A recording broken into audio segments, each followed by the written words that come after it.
Shalom, bertemu kembali dengan Ibu Henry Linda Simanjuntak dalam video pembelajaran pendidikan agama Kristen dan budi pekerti tingkat SMP kelas 8. Shalom anak-anak Ibu, selamat pagi. Apa kabar anak-anak hari ini? Shalom Ibu, selamat pagi Ibu Linda Simanjuntak. Kabar saya hari ini baik dan luar biasa. Shalom Ibu, selamat pagi Ibu Linda. Kabar saya hari ini baik dan luar biasa. Shalom Ibu, selamat pagi Ibu Linda. Kabar saya hari ini baik dan luar biasa.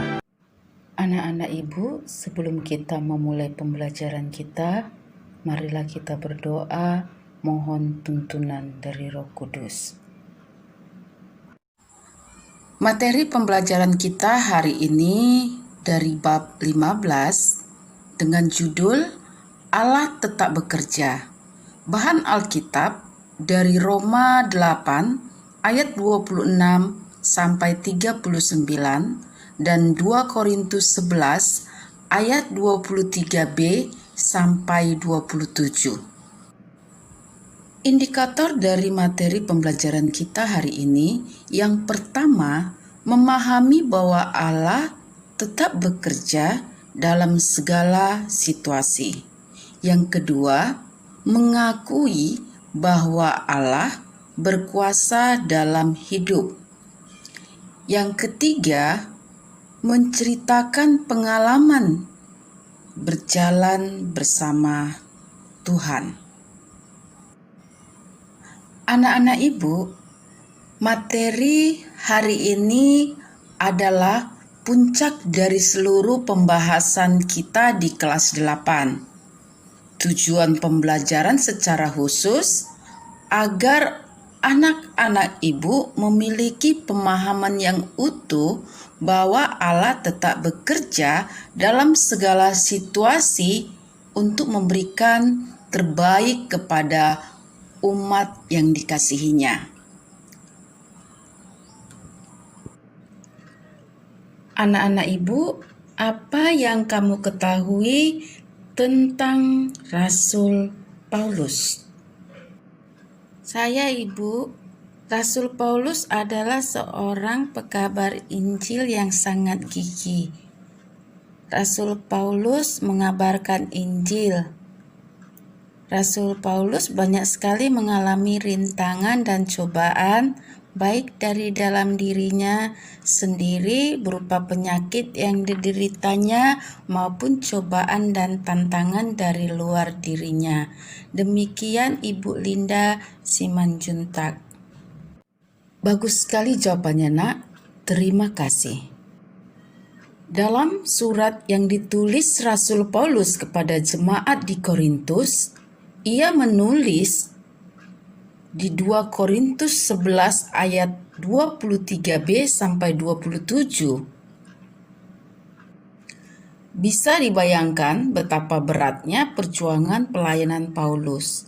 Akan tetapi, ia tidak pernah putus asa ataupun kehilangan semangat. Paulus tetap tegar dan teguh dalam pelayanannya. Apa yang membuat Rasul Paulus tetap tegar dalam pelayanannya meskipun dia menghadapi banyak tantangan? Mohon penjelasannya Ibu Linda Simanjuntak. Rasul Paulus tetap tegar dalam pelayanannya tidak lain karena Rasul Paulus sangat merasakan bahwa Allah turut bekerja dalam segala kesusahan dan derita yang dihadapinya untuk mendatangkan kebaikan, bukan hanya bagi dirinya, tetapi untuk banyak orang.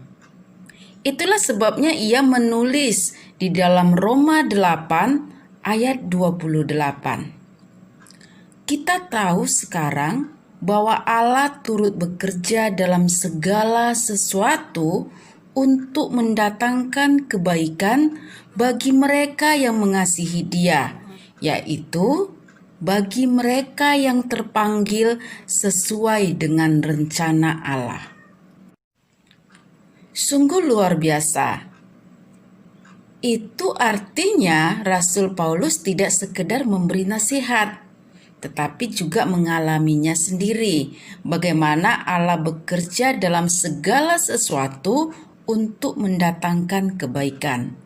Dalam segala sesuatu artinya dalam segala keadaan, baik dalam keadaan suka maupun duka, baik dalam sukses maupun gagal. Allah bekerja dalam semua keadaan itu untuk mendatangkan kebaikan. Apa respon kita ketika tahu Tuhan bekerja dalam segala sesuatu? Apakah kita bersikap pasif saja dan tidak melakukan apa-apa? Mohon penjelasannya Ibu Linda Simanjuntak. Jawabannya tidak, Nak.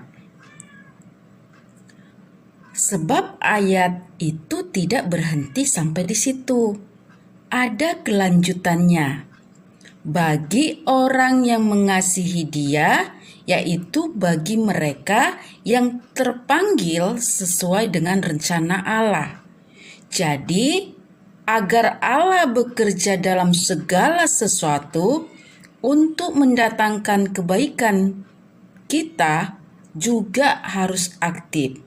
Tidak boleh hanya berpangku tangan, yaitu dengan sungguh-sungguh mengasihi Allah dan menaati firman-Nya. Bagaimana bentuk nyata mengasihi Tuhan itu? Mohon penjelasannya Ibu Linda Simanjuntak. Mengasihi Tuhan, yang pertama, kita harus sering-sering mengingat Dia dalam keadaan apapun dan ketika sedang melakukan apapun. Misalnya ketika bangun tidur, kita ingat Tuhan dan bertulut berdoa. Saat hendak tidur, kita juga ingat Tuhan lalu kita berdoa. Begitu juga di tengah aktivitas kita sehari-hari. Ingatan akan Tuhan bukan hanya akan membuat relasi kita dengan Tuhan lebih dekat, tetapi juga akan menjaga kita dari segala perasaan dan perilaku buruk. Saat hidup kita tengah dilanda susah dan sedih, kita mengingat Tuhan sehingga kita akan terhibur dan dijaga dari keputusasaan. Mau mencontek atau melakukan tindakan tercela lainnya, ingat Tuhan. Kita pun dicegah melakukan perbuatan tersebut. Kedua, mengasihi Tuhan juga berarti menghargai setiap pemberiannya. Ada banyak pemberian Tuhan dalam hidup kita. Waktu, tubuh, kesehatan, keluarga, kesempatan bersekolah, teman, guru, talenta, dan sebagainya.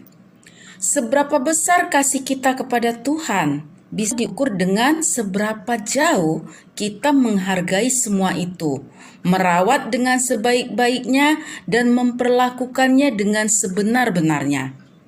Maka salahlah kalau kita berkata, Tuhan, aku mengasihimu, tetapi kita terus menyia-nyiakan waktu dan talenta kita.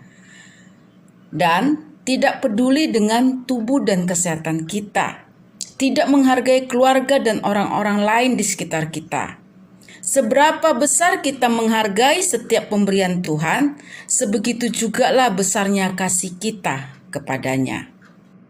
Ketiga, mengasihi Tuhan berarti juga selalu berusaha untuk menyenangkannya.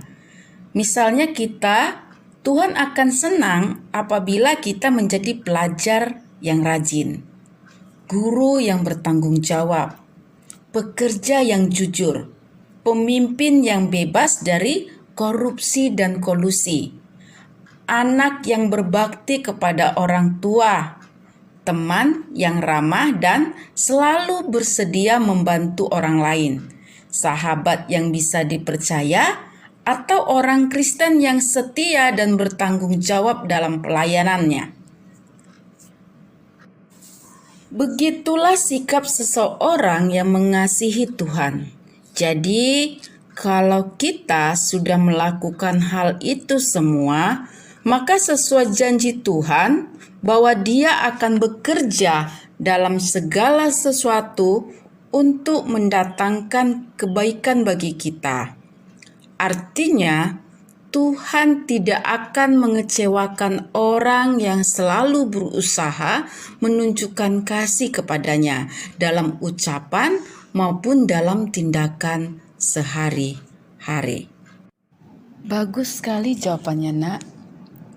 Jadi Fanny Crosby menerima kebutaannya dan bersyukur karena ia tetap melihat bahwa Tuhan mengasihinya, dan melalui kebutaannya Fanny melihat dengan mata hati bahwa Tuhan menyiapkannya untuk tugas khusus, menjadi penulis lagu dengan syair yang sangat indah.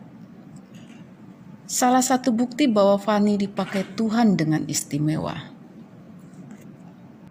Anak-anak ibu sebagai bahan evaluasi, yang pertama, sebutkanlah apa saja tantangan dan cobaan yang dialami oleh Rasul Paulus dalam tugas pelayanannya, seperti yang tertulis dalam 2 Korintus 11 ayat 23b sampai 27. Yang kedua, apa yang membuat Rasul Paulus tetap tegar dan teguh dalam tugas pelayanannya sebagai pemberita Injil?